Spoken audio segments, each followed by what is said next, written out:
My high school English teacher in senior year said, if you are meant to write, that it will come back to you. These words have rung true time and time again in my life, as I've gone from writing poetry to writing PDFs and now writing courses for the things that I generally love to talk about and think about. But really, writing has been an incredible form of therapy for me recently, and is the reason why I'm making this video. My name's Tarab. This is Tarabify. Come here every day to learn a little bit more about emotional intelligence and things that you can use in your everyday life to hopefully live a more satisfying and eventful life. Today I'm going to talk about writing and the importance of having some form of reflection in our lives. Because without it, it's going to be very difficult to parse through our own thoughts. And our thoughts can get complicated, our thoughts can get convoluted, our thoughts can get mixed up. So how do we make sure that what we're thinking is congruent with the reality around us? Writing. The reason is because if our words don't make grammatical sense, if they don't make logical sense in the flowing of them, then oftentimes our thoughts also don't make very much logical sense. Recently, I've been writing about systems. The importance of systems to me are the ability to change essentially the environment around us in any way we wish. Systems are seen everywhere in life. We are the byproduct of a large system, an ecosystem of the planet. And in writing about such a complex topic, I've figured out a lot of little things that led me to the conclusions that I'm writing about. Personal things.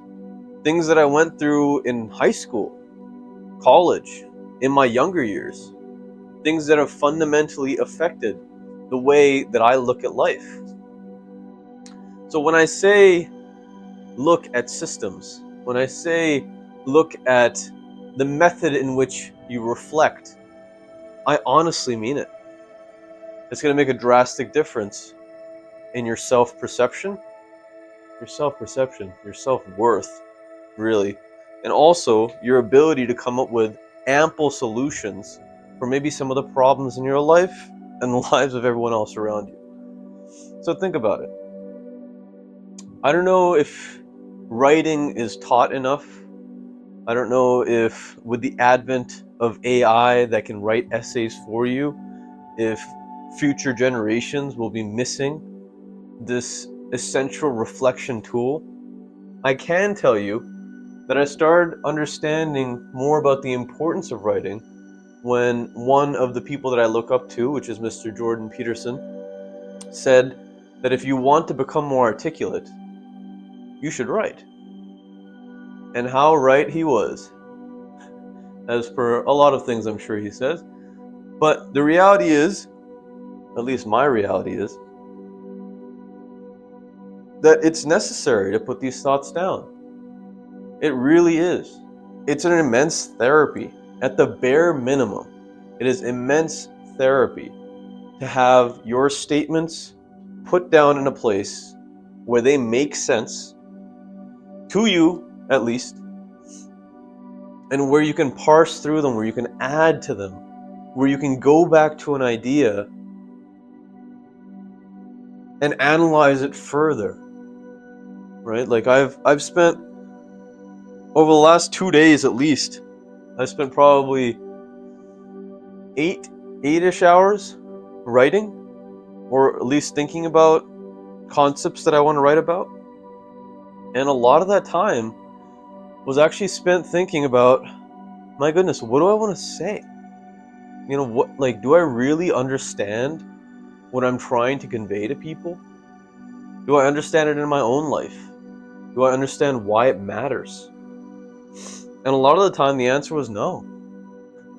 Because I realized that instead of coming to a logical conclusion about anything in particular, a lot of times I think in society, people walk around the difficulty of having to choose an argument that they stand for. Now that's a bit of a bomb of a statement, but really I think it's part of the reason why we don't believe in politicians as much and in leaders as much anymore. Because a lot of us, me considering myself a leader, do not spend the time to consolidate our ideas and to actually make sense of them, to come to terms with what we're trying to spread to the world. So I hope you consider, at the very least, journaling. No. Journaling is actually a step forward, in my opinion. At the very least, making a list of things that you want to do the next day.